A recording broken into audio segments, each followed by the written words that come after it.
Ouvrons notre Bible au livre de 2 Rois 12. 2 Rois 12. Ne fais pas confiance à l'homme.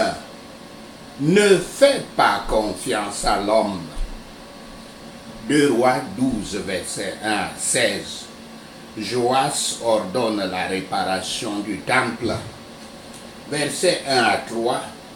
Joas jouit d'un règne long et surtout béni. Il manque cependant d'engagement et de piété complète, mais il fait avancer la cause de Yahweh dans le royaume de Juda. C'est une grande miséricorde pour les jeunes, en particulier tous les jeunes hommes de rang comme Joas, que d'avoir ceux qui les considèrent et les instruiront à faire ce qui est juste devant Yahweh. Et ils agissent sagement et bien pour eux-mêmes quand ils sont prêts à être conseillés et gouvernés. Versets 4 à 5. Il y a un revenu régulier et qui entre dans le temple à partir de plusieurs sources. Les recensements, les évaluations et taxes, impôts et taxes, les cadeaux volontaires. Le roi Joas veut mettre cet argent dans un but particulier, celui de réparer le temple qui avait été vandalisé sous le règne d'Athalie, son mari et ses fils, comme nous le voyons dans 2 Chroniques 24, verset 7. Il était naturel pour Joas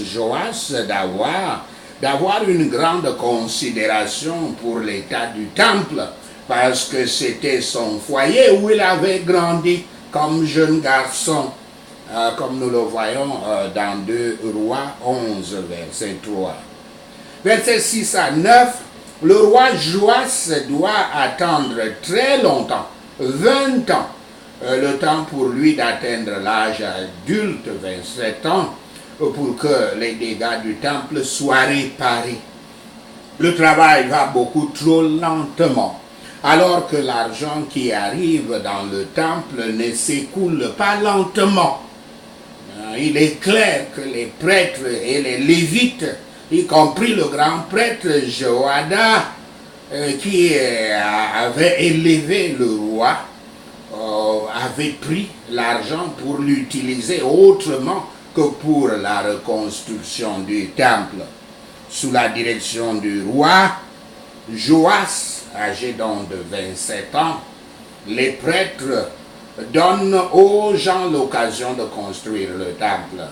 Ils collectent maintenant l'argent pour payer les constructeurs et les charpentiers uniquement. L'argent est confié à ces travailleurs et non plus aux prêtres.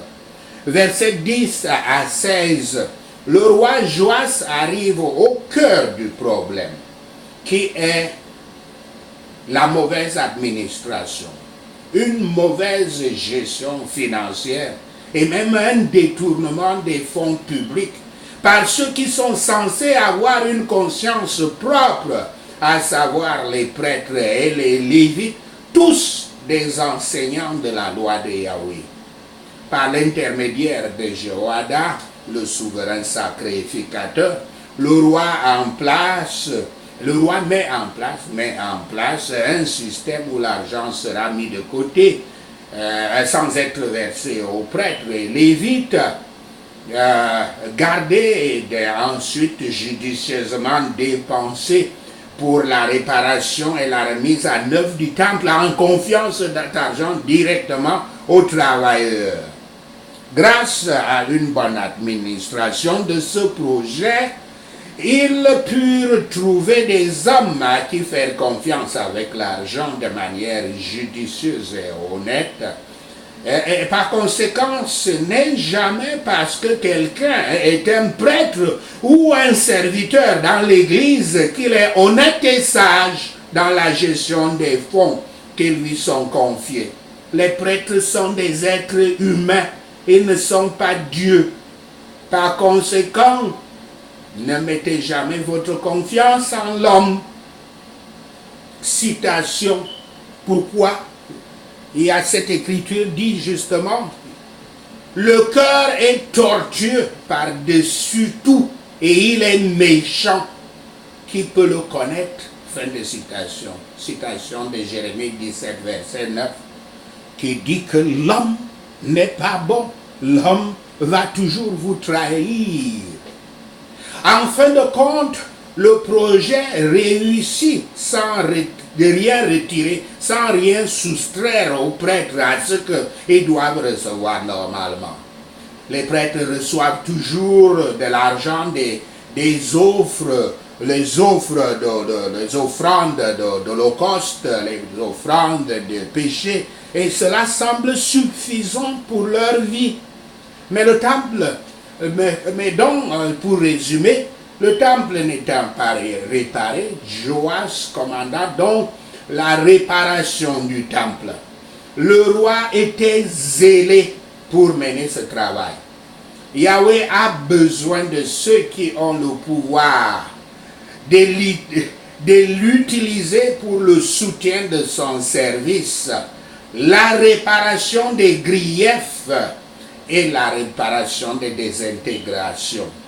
Lorsque les distributions publiques sont faites fidèlement, les contributions publiques seront faites aussi joyeusement. À la fin, la bonne gestion des contributions publiques appelle d'autres contributions publiques plus nombreuses. Ceux à qui ces fonds furent confiés exécutèrent, les travailleurs à qui ces fonds furent confiés exécutèrent les travaux soigneusement et fidèlement. Ils n'avaient pas utilisé l'argent pour les ornements dans le temple en or et tout consort, jusqu'à ce que l'autre travail de réparation fût terminé. Désormais, nous pouvons apprendre dans toutes nos dépenses à préférer ce qui est le plus nécessaire et en œuvrant pour le peuple de nous occuper comme nous l'avions, d'utiliser l'argent comme nous l'avions convaincu sans que nous manquions à notre parole. 2 Rois 12, versets 17 à 21. Joas est tué par ses serviteurs. Versets 17 à 19. Le royaume d'Aram, la Syrie actuelle, attaque Juda. Mais au lieu de faire confiance à Yahweh, Joas vend les bénédictions divines antérieures, à savoir les trésors sacrés du temple. Il les donne au roi d'Aram pour protéger sa capitale et son royaume contre ses agresseurs.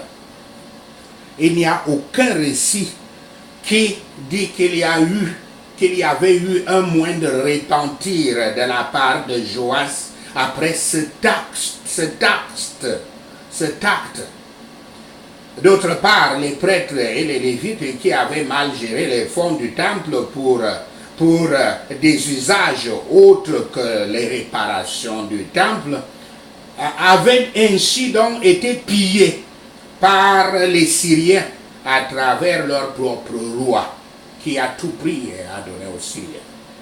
Ils avaient été dépouillés non pas pour des réparations du temple, mais ils étaient dépouillés des objets d'or et d'argent sur lesquels ils avaient investi tant d'argent collecté, au lieu de payer les réparations qu'ils s'étaient engagés à payer. Versets 20 à 21. La conspiration des officiers contre Joas est étonnante. Examinons le personnage de Joas et considérons ce que nous pouvons apprendre. Quand nous voyons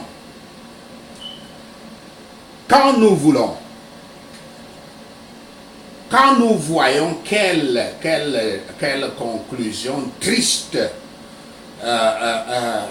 l'histoire de Joas nous présente, alors qu'il y a eu un début aussi prometteur, cela devrait nous faire chercher la cause de notre propre déclin spirituel, parce que toutes ces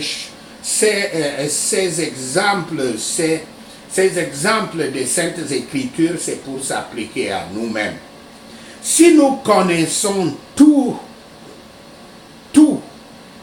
du Christ comme fondement de notre foi et de notre espérance, désirons donc ne rien connaître d'autre que le Christ. Mais Joas est tombé dans ce piège. Il a commencé à chasser les idoles de Baal et consorts avec énergie, avec beaucoup de zèle et tout, il a tout cassé.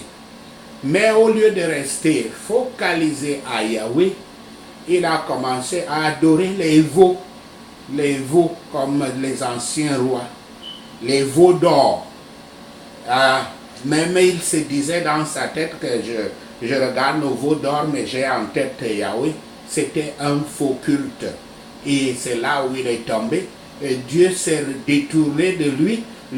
Et quand Dieu te tourne le dos, vous n'avez plus sa protection. Et il finissait donc ainsi tristement. Ses propres soldats, ses propres serviteurs l'ont tué. Que l'œuvre de l'Esprit Saint béni sur nos âmes soit manifeste. Prions dans ce sens.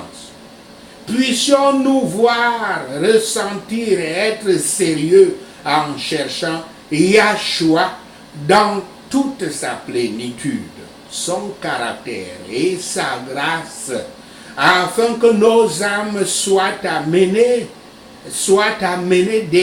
des œuvres mortes au service de Dieu vivant et vrai. Cela montre que la bénédiction de Yahweh s'était depuis longtemps évanouie du roi comme promis Joas, qui avait si bien commencé, mais qui a mal terminé. Et aussi de ces prêtres et lévites dirigés par le grand souverain sacrificateur Jehoiada, eux aussi qui auront tout perdu, tout l'or sur lequel ils avaient mis tout leur cœur, au point de ne même pas financer les réparations de leur propre temple, la maison de Dieu. Sachez cela, et l'Éternel Yahweh vous bénira. Prenons ces points de prière. Prions. Esprit Saint, soutiens-moi tout le temps, afin que je ne manque pas de l'engagement total et de la piété complète au nom de Yahshua. Je chercherai toujours à être conseillé et gouverné au nom de Yahshua le Messie. Saint-Esprit, consolide ma conscience afin que je ne tombe pas dans le piège de la mauvaise gestion des fonds au nom de Yahshua le Messie. Saint-Esprit, aide-moi avec tes avertissements afin que je garde une conscience propre au nom de Yahshua le Messie. Si je ne parviens pas à bien faire, Père Yahweh, donne-moi la personne qui peut utiliser l'argent de l'Église sagement et honnêtement au nom de Yahshua le Messie. Toute autorité que je puisse avoir, Seigneur Yahweh, aide-moi à l'utiliser pour le soutien de ton service, la réparation des griefs et la réparation des pourritures au nom de Yahshua le Messie. Quand il m'est confié une entreprise, Père, Saint-Esprit, aide-moi à la gérer soigneusement et fidèlement au nom de Yahshua le Messie.